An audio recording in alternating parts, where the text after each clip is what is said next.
దీపమంటే చీకటులను తొలగించేది, దీపమంటే బ్రతుకున సిరి కలిగించేది, దీపమంటే చిరుకాంతులు వెదజల్లేది, దీపమంటే పాపాలను కాల్చేసేది.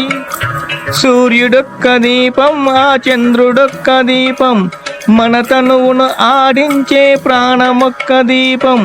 సూర్యుడొక్క దీపం, ఆ చంద్రుడొక్క దీపం, మన తనువును ఆడించే ప్రాణమొక్క దీపం. దీపమంటే చీకటులను తొలగించేది, దీపమంటే బ్రతుకున సిరి కలిగించేది. జ్ఞానమొక్క దీపం, ఆ ధ్యానమొక్క దీపం, మన కర్మను మోసేటి కాలమైన కవనం. జ్ఞానమొక్క దీపం, ఆ ధ్యానమొక్క దీపం, మన కర్మను మోసేటి కాలమైన కవనం.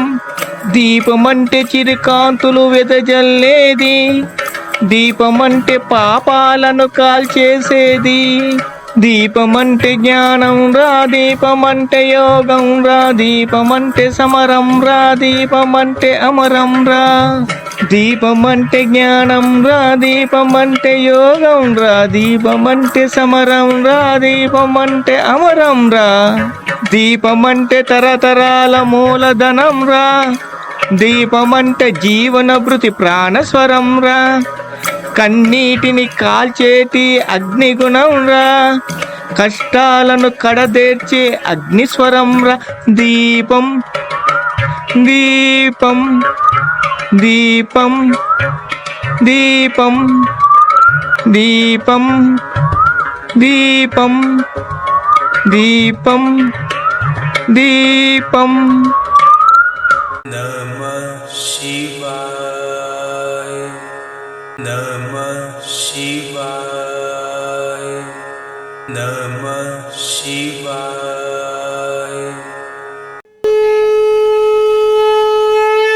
మూర్ఖత్వం కాదు, మూఢత్వం కాదు, ముక్కంటి తత్వం మాది. మేము హిందువులం. సిద్ధలక్ష్మీదేవి రహస్య పూజా విధానాలు 7వ భాగం. ఈ మంత్రదోషంలోని పరిహార విధానాలు ఎన్ని రకాలు, అవి ఏమిటో ఈ వారం తెలుసుకుందాం. మంత్ర సాధన చెయ్యాలనుకునేవారు ఆచరించాల్సిన విధానాలను గురించి తెలుసుకుందాం. ఒక మంత్రాన్ని సాధన చెయ్యాలనుకునేవారు మీరు ఏ కోరిక నెరవేర్చుకోవడం కోసం సాధన చెయ్యాలనుకుంటున్నారో ముందుగా నిర్ణయించుకోవాలి. మంత్రాన్ని బట్టి పూజా విధానం ఉంటుంది. ఇది తెలుసుకొని మంత్ర సాధన చెయ్యాలి. కొన్ని మంత్రాలకు అంగపూజా విధానం, మరికొన్ని మంత్రాలకు పంచపూజా విధానం, ఇంకొన్ని మంత్రాలకు సంకల్ప పూజా విధానం, ఇలా చాలా రకాల పూజా విధానాలు ఉంటాయి. కొన్ని మంత్ర సాధనలకు యంత్రాలు తప్పనిసరి, మరికొన్ని మంత్ర సాధనలకు విగ్రహారాధన తప్పనిసరి, ఇంకొన్ని మంత్రాలకు ముద్ర విధానాలు తప్పనిసరి. ఇలా మీ కోరికను బట్టి మీరు చేసే సాధనా విధానాన్ని బట్టి పూజా విధానాన్ని బట్టి నియమాలు ఇలా ఒకదాని మీద మరొకటి ఆధారపడి ఉంటాయి. కాబట్టి ఇవన్నీ తెలుసుకొని సాధన చేయడం ఉత్తమమైన పని.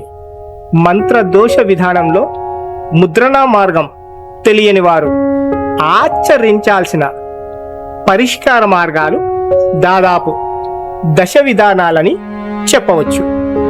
మొదటి విధానం కుంకుమ పువ్వు మరియు గోరోజనాన్ని కలిపి భుజపత్రిపైన లేక పీఠం పైన లేక రావిరేకు పైన బీజాక్షరాలను లిఖించి వాటికి ప్రాణప్రతిష్ఠ చేసి మంత్రదోష నివారణ చేసి గురూపదేశం చెయ్యాలి. దీనినే మంత్ర జనన క్రియ అంటారు. రెండవ విధానం మంత్రజీవం. మంత్రజీవం యొక్క ప్రతి అక్షరానికి జీవన తంత్రం చేయాలి. ఇది కూడా గురు సమక్షంలో జరగాలి.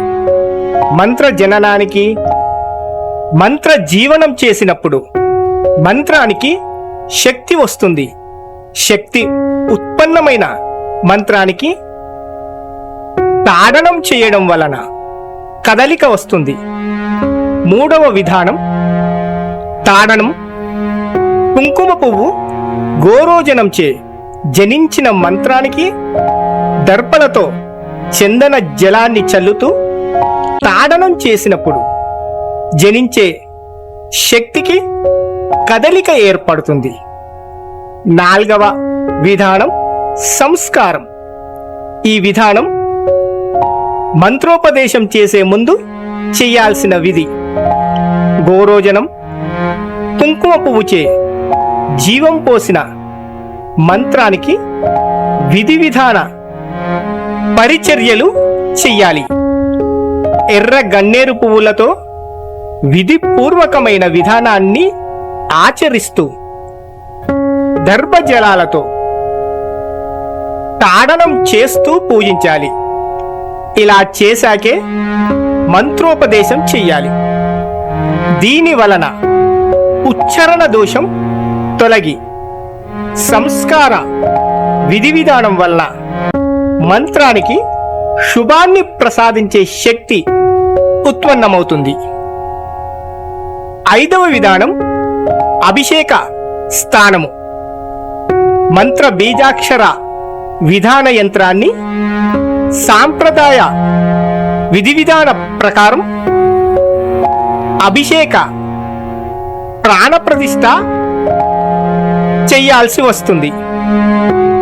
శైవ మంత్రాలైతే శివతంత్రానుసారంగా, వైష్ణవ మంత్రాలైతే వైష్ణవ సాంప్రదాయానుసారంగా, శక్తి మంత్రాలైతే శక్తి సాంప్రదాయానుసారంగా ఇలా దేనికి సంబంధించిన మంత్ర విధానాన్ని వాటి సాంప్రదాయాలకు అనుకూలంగా అభిషేక ప్రాణప్రతిష్ఠా విధానాన్ని అవలంబించాల్సి ఉంటుంది.